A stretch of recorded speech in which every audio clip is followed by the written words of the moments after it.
परवेज आप कहाँ का हो? मैं यहाँ से हूँ, इसी डिस्ट्रिक्ट से हूँ। ये डिस्ट्रिक्ट क्या नाम? हमारा रियासी। हाँ, ये हमारे डिस्ट्रिक्ट में पड़ रहा है। अच्छा, कटरा आपका डिस्ट्रिक्ट में हमारा डिस्ट्रिक्ट में पड़ रहा है। अभी कोई प्रॉब्लम नहीं है ना वो वैली में? एकदम हाईएस्ट पॉइंट पे उठेছি। आप तो है, आप लोग हम लोग को सेव करोगे। নমস্কার বন্ধুরা, এখন চলেছি জম্মু কাশ্মীর ঘুরতে। কাটরা ভ্রমণ হয়ে গেছে, সে ভিডিও আপনাদের দেখিয়েছি। দেখুন এত ট্রাক দাঁড়িয়ে আছে। আগের ভিডিওয়ে বলেছিলাম যে কৃষকদের যে রাস্তা রুকো ছিল তার জন্য এই সমস্ত ট্রাক দাঁড়িয়েছিল। যাই হোক, খানিকটা এসে আমরা খাবার জায়গায় এসে পড়েছি। খাওয়া দাওয়া সুন্দর হয়েছে। রাজমা চাউল, এখানে গাঙ্গুলিবাবু একটা দোকান থেকে মিষ্টি টিষ্টি কিনলেন। আজ আমরা যাচ্ছি একটা অফবিট ডেস্টিনেশন সানাসারে আমরা ঘুরব।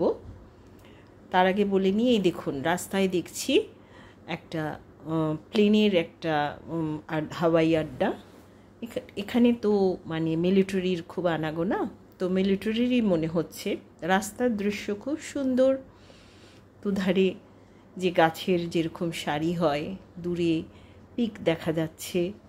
সানাসার কিন্তু একদমই একটা অফবিট ডেস্টিনেশন। আজকে আমরা থাকবো পাটনি টপে। পাটনি টপ যাবার পথে আপনারা কিন্তু এই সানাসার ঘুরে যেতে পারেন। এসে গেছি সানাসার খুব একটা নির্জন জায়গা। একটা পনি ভাড়া করে নিয়েছি।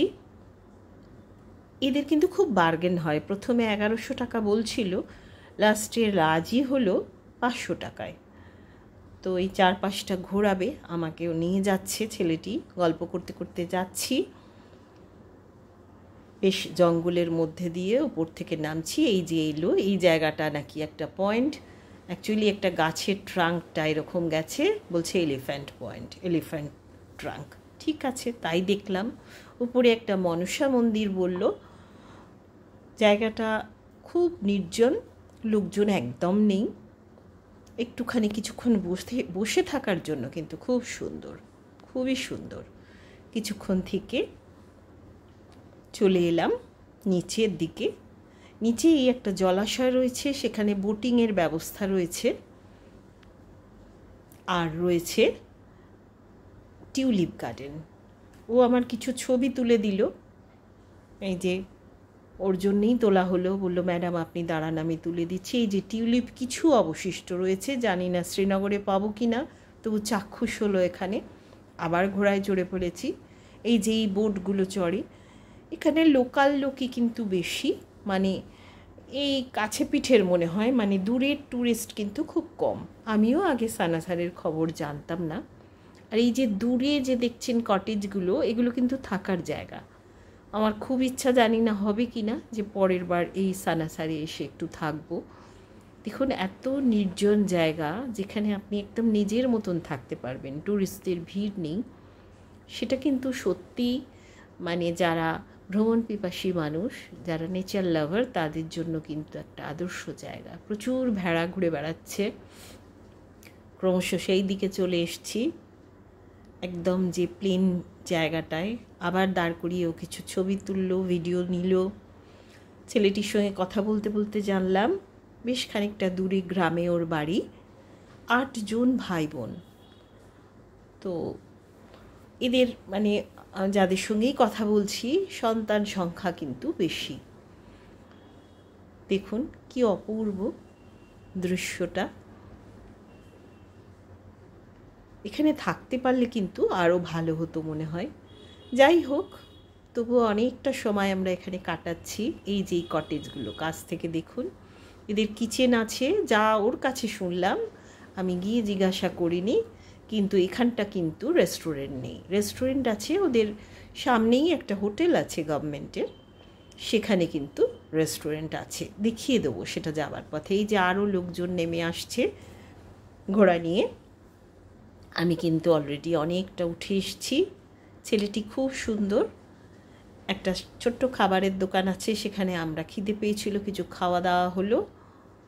এই যে সানাসার কিকিট, এই যে এদের হচ্ছে হোটেলটি। এখানে কিন্তু থাকলে আপনি রেস্টুরেন্ট পাবেন, খাবার দাবারও পাবেন। কটেজগুলোই কিন্তু সেটা পাবেন না। কটেজগুলোই আপনাকে রান্না করে দেবে, মানে কেয়ারটেকার আছে, কিন্তু আপনাকে বাজার করে আনতে হবে বা এই রেস্টুরেন্ট থেকে খাবার নিয়ে গিয়ে খেতে হবে। আবার আমরা সানাসার ঘুরে সানাসার থেকে বেরিয়ে পড়েছি। পথের সৌন্দর্য অসাধারণ, অসাধারণ বললে বোধহয় একটু কম বলা হবে। সব থেকে ভালো লাগছে আমার যেটা, যে এখানে এই ভিড় ভাট্টাটা একদম নেই। গোটা রাস্তাটা আসতে গিয়ে বোধহয় আমরা 3টে গাড়ি পেয়েছি, মিট করেছি। এই যে ঘাসে পুরো ঢেকে আছে, আমাদের ড্রাইভার বলছিল, বা এখানে লোকাল লোকেদের সঙ্গে কথা বলে জানলাম, কিছুদিন আগে পর্যন্ত কিন্তু এগুলো সব বরফে ঢাকা ছিল, এখন বরফ চলে গেছে, সবুজ ঘাস বেরিয়ে গেছে। কাশ্মীরের সৌন্দর্য তো এটাই। এই দেখুন দূরে পীর পাঞ্জাল পুরো বরফে ঢেকে আছে।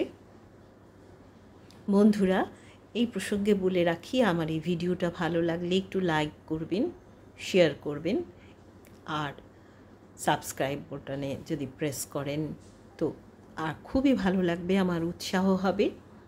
দূরে একটু আগে চলে গেল, দেখলাম প্রচুর ভেড়া। চলে এসেছি পাটনিটপে। পাটনিটপে এই জেকেটিডিসির এই হোটেলে এসে পৌঁছেছি। এইটা হচ্ছে ওদের যে ঢুকেই যে লাউঞ্জটা, সুন্দর করে সাজানো। আমরা বেশিরভাগই সব জেকেটিডিসিরই সবই বুক করা, বেশিরভাগ আর কি।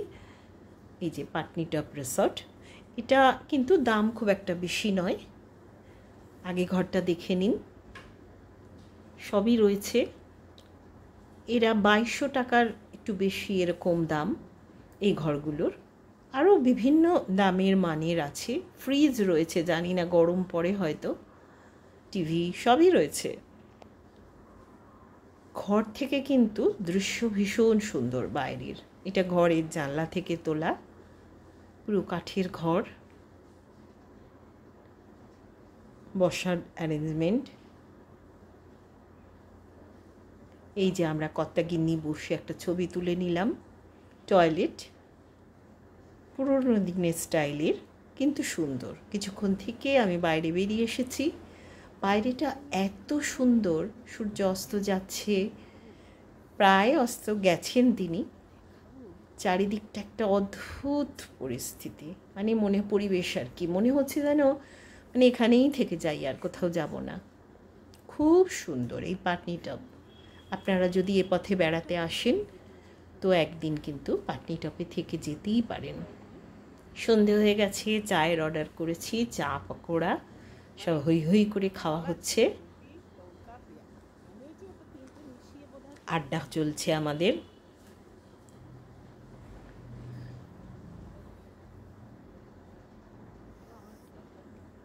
খুব সুন্দর, দল বেঁধে এলে এটা একটা ভালো হয়। আগে ডলি দিদি গান করছে। কে প্রথম মন হারানো, এসেছি